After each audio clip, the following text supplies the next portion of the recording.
Power of dreams. ہم میں سے ہر شخص خواب دیکھتا ہے. کچھ خواب دیکھتے ہیں اور کچھ خوابوں کی زندگی جیتے ہیں. اللہ تعالیٰ نے انسان میں ایک زبردست کوالٹی رکھی ہے کہ انسان جس چیز کا خواب دیکھ سکتا ہے اسے حاصل کر سکتا ہے. انسان جس چیز کے بارے میں سوچ سکتا ہے اسے پا سکتا ہے. جو چیز انسان کے احاطہ تصور میں آ سکتی ہے وہ معرض وجود میں آ سکتی ہے. یہ بات بظاہر آپ کو عجیب و غریب اور کچھ لوگوں کو مذاق خیز لگتی ہے، مگر یہ حقیقت ہے. یہ بات سمجھانے کے لیے میں آپ کو ماضی میں، آپ کے بچپن میں لے جانا چاہوں گا. آپ سب نے کبھی نہ کبھی کچھ کہانیاں پڑھی ہوں گی. آپ لوگوں نے کہانی پڑھی ہوگی اڑنے والا قالین، جس میں قالین ہوا میں پرواز کرتا تھا. وہ کہانی نویس اس وقت کے انسان کے جذبات کی عکاسی کرتا تھا. اس وقت کا انسان ہواؤں کو تسخیر کرنا چاہتا تھا، ہوا میں اڑنا چاہتا تھا، پرندوں کی طرح ہوا میں بلند ہونا چاہتا تھا. تو اس وقت کے انسان نے ہوا میں بلند ہونے کا، ہواؤں کو تسخیر کرنے کا سوچا. اور پھر 1900 سے لے کر 1902 کے درمیان رائٹ برادران نے اس خواب کو تعبیر دی. دنیا کا پہلا ہوائی جہاز معرض وجود میں آیا. آج میں اور آپ، ہم سب ہوا میں اڑ سکتے ہیں. ہواؤں کو ہمارے لیے تسخیر کر دیا گیا. اسی طرح ہم نے خواب دیکھا. کچھ لوگ تھے آپ کی طرح کے، میری طرح کے، جو دن رات کام کرنا چاہتے تھے، جو سالوں کا سفر مہینوں میں طے کرنا چاہتے تھے. مگر ایک پرابلم، چند گھنٹوں کے بعد سورج غروب ہو جاتا تھا، رات کی تاریکی آ جاتی تھی. انسان نے خواب دیکھا اپنی راتوں کو روشن کیا جائے، راتوں کو منور کیا جائے، تاکہ کم وقت میں زیادہ اچیومنٹس حاصل کی جا سکیں. جب انسان نے اپنی راتوں کو منور کرنے کا سوچا تو کہانیاں وجود میں آئیں، روشنی کے گولے، نورانی روشنی وغیرہ وغیرہ. پھر کیا ہوا؟ تھامس ایڈیسن نے آپ سب کو بلب کا تحفہ دیا. آج میں اور آپ، ہم سب اس تحفے کی بدولت اپنی راتوں کو روشن اور منور کر سکتے ہیں. آپ نے موکلات کی کہانیاں پڑھی ہوں گی، اور شاید آپ میں سے کچھ لوگوں نے موکلات کو اپنے قبضے میں کرنے کی کوشش بھی کی ہو. موکلات بہت سی مافوق الفطرت طاقتوں کے مالک بتائے جاتے ہیں، دکھائے جاتے ہیں. ان کی جو طاقتیں بتائی جاتی ہیں ان میں سے ایک طاقت ان کی برق رفتاری ہے کہ وہ پلک جھپکتے میں آپ کا پیغام دنیا کے دوسرے حصے تک پہنچا سکتے ہیں. ہم نے موکلات کی کہانیاں پڑھی، موکلات کو قابو کرنے کی کوشش کی، اور پھر کیا ہوا؟ الیگزینڈر گراہم بیل نے ہم سب کو اس موکل کا تحفہ دیا جس کا نام ٹیلی فون ہے. آج ٹیلی فون کے ذریعے آپ دنیا کے ایک کونے سے دوسرے کونے تک برق رفتاری سے پلک جھپکتے اپنا پیغام پہنچا سکتے ہیں. ہمارے اس خواب کو بھی تعبیر مل گئی. جو آخری اگزامپل دینے جا رہا ہوں وہ میری پرسنل لائف کے ساتھ ہے. میں نے کہانی پڑھی، میں کلاس 7 میں شاید پڑھتا تھا. میں نے کہانی پڑھی جام جمشید. اس کہانی کے مطابق جمشید نامی ایک بادشاہ کے پاس ایک بہت بڑا آئینہ تھا.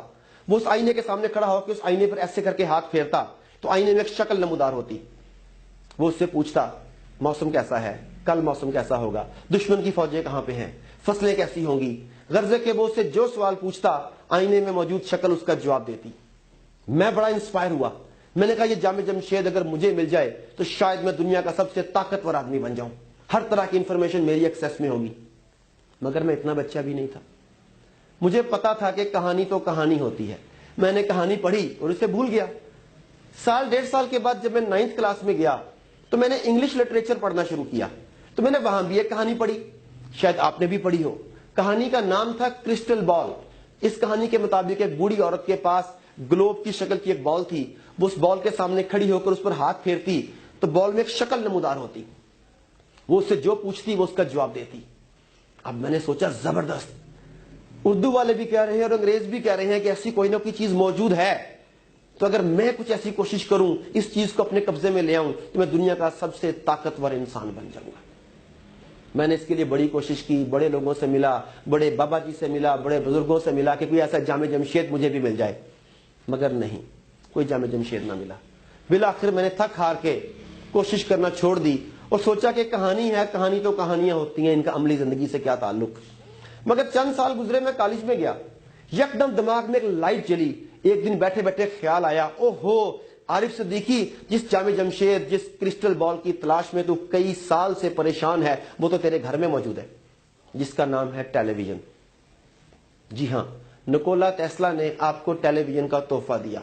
یہی وہ جام جمشید ہے، یہی وہ کرسٹل بال ہے، یہی وہ شیشے کی سکرین ہے جو آپ کو بتاتی ہے موسم کیسا ہے، ٹریفک کیسی ہے، آنے والے دنوں میں کیا ایکسپیکٹیشنز ہیں، دشمن کی فوجیں کہاں پہ ہیں، سیاستدان کیا کر رہے ہیں، مارکیٹ کے ریٹس کیا ہیں. دنیا کی تمام تر انفارمیشن آپ کے فنگر ٹپس پر، آپ کی آنکھوں کے سامنے موجود ہے.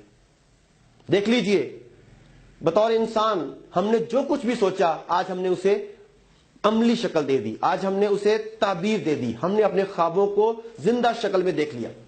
اس کا مطلب ہے کہ آج سے چند 100 سال پہلے یا چند ڈیکڈز پہلے جو باتیں ان لوگوں کے لیے خواب کی حیثیت تھیں، آج ہم اس خواب کو جی رہے ہیں.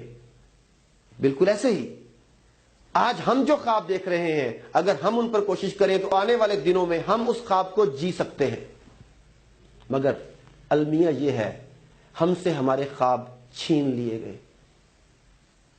ہمیں یہ کہا گیا تم کچھ نہیں کر سکتے. پاکستان میں رہ کے ترقی ممکن نہیں ہے، یہاں کرپشن بہت ہے، یہاں سیاستدان لوگوں کو لڑا رہے ہیں، یہاں مذہبی رہنما فرقے کے نام پر لوگوں کو جدا جدا کر رہے ہیں، یہاں بددیانتی ہے، یہاں اقربا پروری ہے، یہاں رشوت ہے، یہاں ایمانداری کے ساتھ کوئی کامیاب نہیں ہو سکتا. اس طرح کی باتیں سنا سنا کے، اس طرح کی خبریں سنا سنا کے ہم سے ہمارا جوش، ہمارا جنون اور ہمارے خواب چھین لیے گئے. یاد رکھیے، جو خواب نہیں دیکھتا وہ جیتا بھی نہیں. خدا را اپنے خوابوں کو زندہ رکھیے. جو آج آپ خواب دیکھتے ہیں، کل اس خواب کی تعبیر پا سکتے ہیں. Thank you very much.